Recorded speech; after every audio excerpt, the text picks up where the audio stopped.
Alright, so the first thing we have here on the control panel is the lights. And so what I want to say about the lights is you have that switch there, but you also have the option to turn on and off the lights individually. Okay, and then we do have some lights that don't power on with the switch. They will power on only by pushing them, which is under here, and in the restroom has its own light switch. Okay, that's a light. So you have a second light switch here. That's for your LED lights outside in the awning. So I don't know if we can see those LED lights outside. Okay. Then for our water heater, you have two switches here. Most people are going to be hooked up to electric, and if you are, you choose your electric for your water heater. If you were dry camping or boondocking, as they call it, then you have the option for using the propane to heat the water. Same thing with the water pump. That's only if you're dry camping, and we fill up the water tank. When you fill up the water tank, you would need to use a water pump. If you're using city water connection, in other words, a water hose from a water connection at a campsite, you don't need to worry about the water pump. Let's talk about the slide out and awning. Very simple, in and out. So you slide out. You can see how it works there. And the slide out will go flush with that wall. So that's how far it'll extend out. And it will stop once it reaches the max point. So there's nothing you have to be looking out for other than when it stops. Then you just stop pushing the button. All right, we'll bring that back in.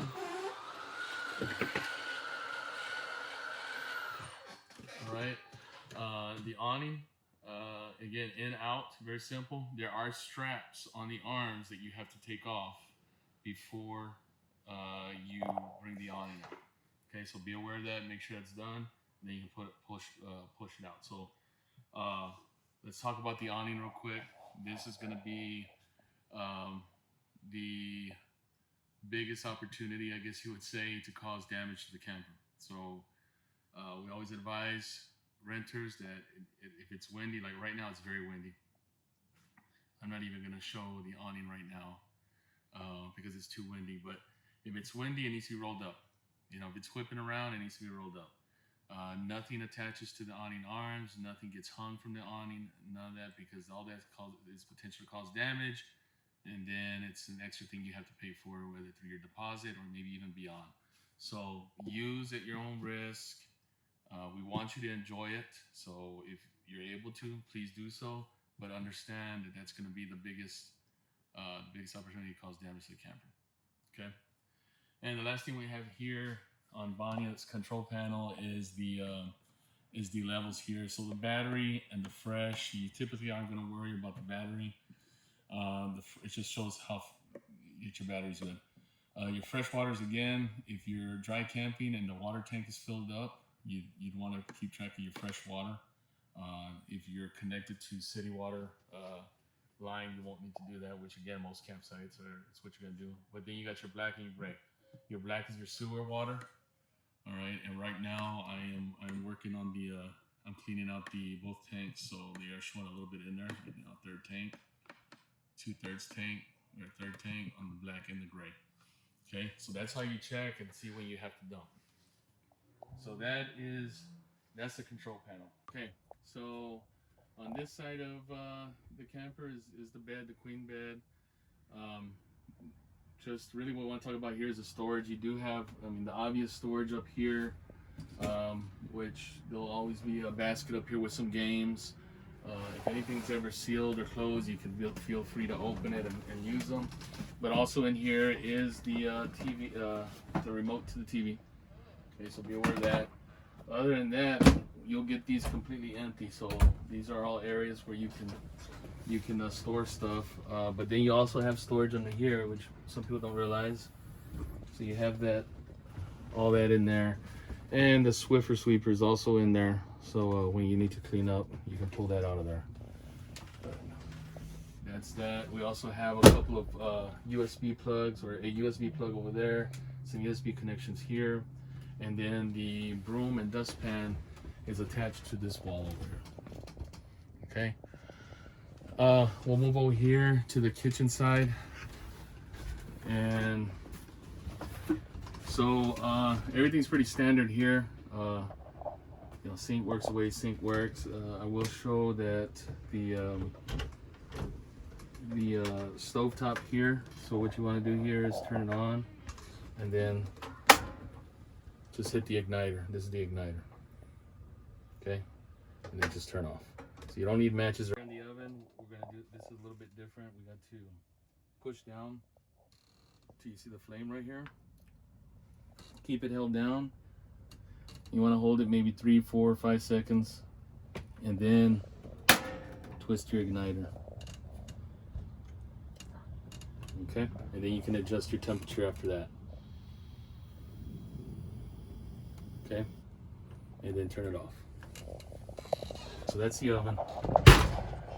Everything else, like I said, microwave works like a standard microwave. You do have up here is where you're gonna have your spices and your dishes. You got cups, you got plates, bowls, cooking utensils, and you also have the coffee pot back there. Okay. Down here, there's some more kitchen items: pots, pans, measuring cups, step stool for the bunk, and a dish rack for drying rack there. First aid kit.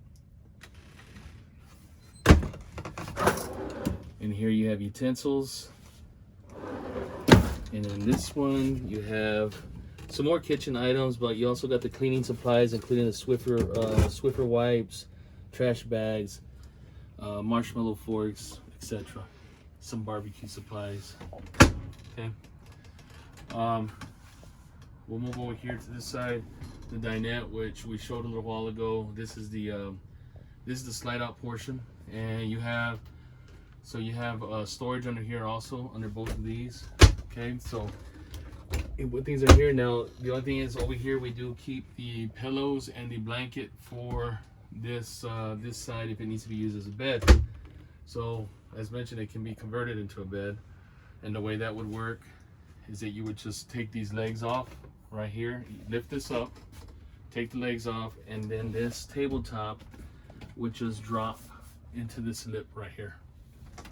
Okay, there's a lip that goes all the way around.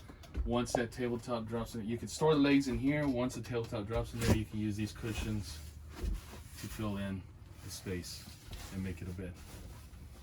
Okay, and that's a pretty big bed also. So that's a dinette with the bed conversion. We'll go ahead and talk about the entertainment center. So here you have the radio. It does have USB port. If you need that, if you have something you want to connect in there, listen to music. The biggest thing is the Bluetooth right here. The Bluetooth, I believe, is DV7100 that you're going to be looking for on your Bluetooth device, your phone, whatever it may be. And the code is in the manual that I send in the email. It's either 4 zeros or 1, 2, 3, 4. I can't remember at the moment, but it is in the document that I send out in the email. You have the ability to put it on A, which is your inside, I believe. B are your outside speakers, or you can do both. So that is the entertainment center here. With the TV, it is a Roku TV.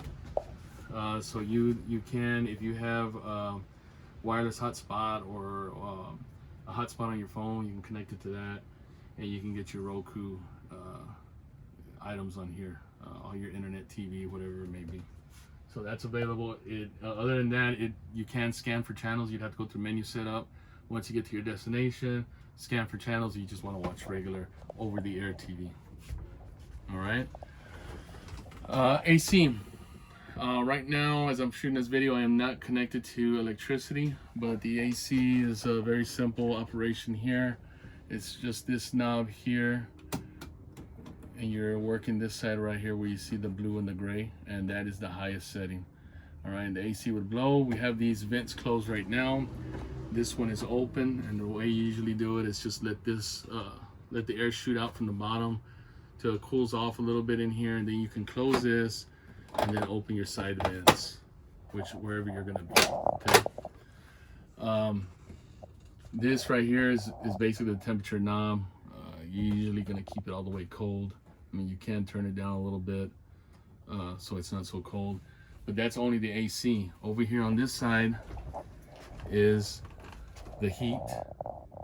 All right, and the way that works is you have the switch up here is the power switch. It's all the way facing the bunk beds, and we push it that way, clicks over, and then you turn your thermostat up.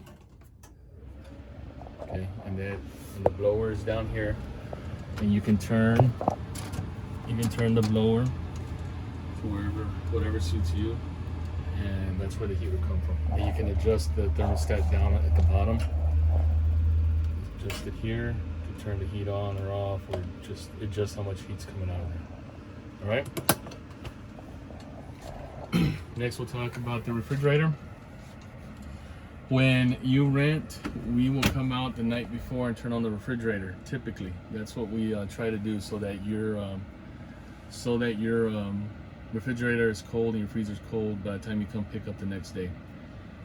If for some reason we couldn't do that, we'll let you know, but that's what we do. So the electric runs off electric or propane. The refrigerator runs off electric or propane. So it'll be on when you get it, and it will have been on electric. When we disconnect and you take off, it'll switch over to propane. We'll have the propane on, it'll switch over to propane. You should be able to just leave that on the whole time, and once you get to your site, hook into electric, it'll automatically go back to electric. Okay. Now, let's take a look in there. Okay. So here in the restroom, so a couple of things to point out.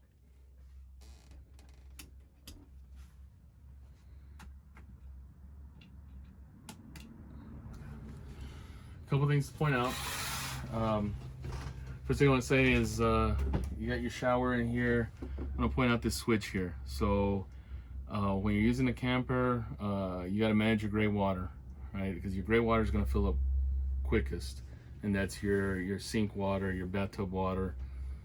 That's your gray water, and we use that more than we think, and that gray water tank starts filling up. So you do have, when you shower, obviously that's another opportunity to fill up the gray water. So you do have a switch on here though while you're showering that you can use to shut the water off while you're showering, soap up, and then turn it back on. Just another way to help with the gray water, so you don't have to dump as much. And so that's it there.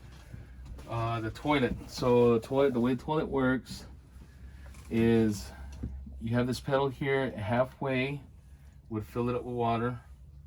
Okay, you put some water in the bowl, and then all the way down would flush it. Okay. First thing I want to stress here is only RV toilet paper in this toilet. Nothing else. No other kind of trash, waste, anything like that. There is a waste basket down here that can be used for anything else, including toilet paper if you'd like. But in this, we do provide toilet paper. You'll always have some toilet paper in here. That is RV toilet paper. If for some reason your trip takes longer and you have to get more, it needs to be RV toilet paper, or do not put it in the into the toilet. Okay, so just want to stress that. Now, when you first get to where you're going and you're first going to use the toilet, it needs to be set up with this chemical, which is going to help break down the waste in the toilet paper. So when you get there, what you're going to do is fill up the bowl about four times, 3, 4, 5 times, and let that flush that down, and let a little bit of water go into the tank is what you're doing. Then take about 4 ounces of this, which, I mean, we don't have a measuring cup, but just pour what seems like 4 ounces into the bowl. Make sure that goes into the tank. Once you do that, you're set up. Okay, the only time you would have to do it again is if you have to dump it, so you have to use it again. You don't need to do it to dump when you dump to bring the trailer back. You just need to do it if you're going to have to use the toilet again. So do not forget that. That's is critical in making sure that the tank functions and flushes the way it needs to. In here you have your towels, toilet paper, chemical, soap, and some other items in there that feel free to use. Okay. Sink works the standard way, and I believe, fan. So we do have fans here. We also have one up front above the bed. It works the same way. There's a crank here that opens up the top, and then the switch. Okay. Helps the air circulate in here. Just be careful, because you don't want to keep that running if you're trying to cool down or heat up, because it will suck all the air or heat out of the camper.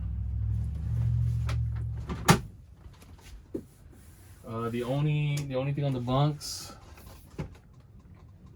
Oh, okay. Well, the only thing on the bunks is just watch the shades. If you have kiddos or anybody else using these, you might want to bring these up. As you can see, they get easily bent and stuff like that. But just to keep any further damage, just be careful with that.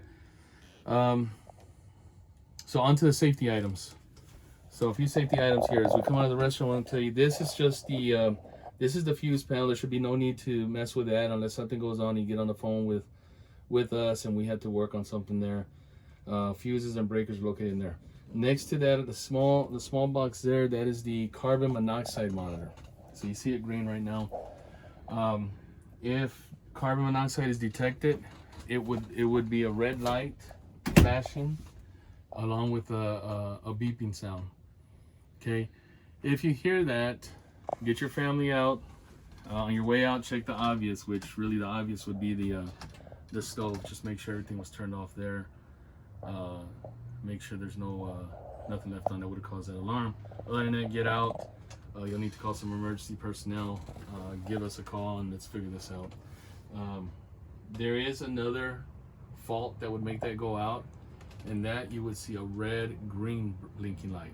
Instead of just a red light, it would be red and green.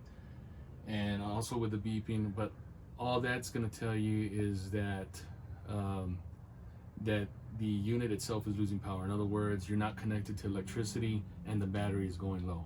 And it's just letting you know that, hey, I'm about to die and you're not going to have my services anymore. So if that's the case, you just need to plug up to electricity, get that battery going, and that'll resolve that. Safety also is this lower bunk here. The window is just like this window over here. Both of them are emergency exits. Okay, and let me see if I can get over here real quick. So these just pop open, and if you take the screen off, you could slide out right through there. You can see that lever would pull all the way, that window would lift all the way up. Same thing with the one on the bottom of the bunk. Okay.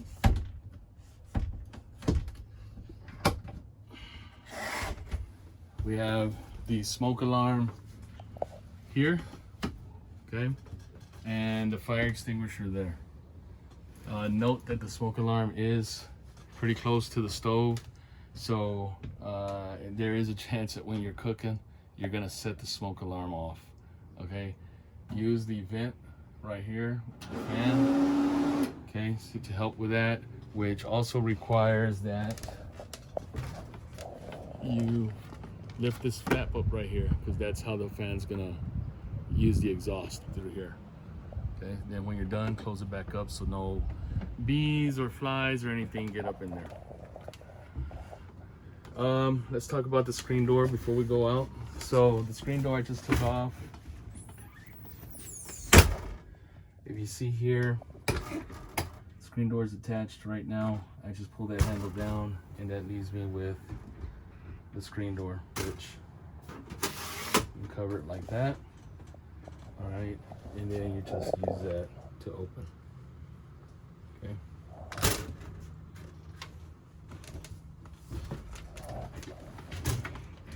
But that's it. That's the inside of Bonnie. Those are the main points that you would need to know about. Everything else is pretty much self-explanatory. If there's ever any questions, you can obviously call us, text us at any time if you're having trouble with anything, or rewatch the video. All right, thank you.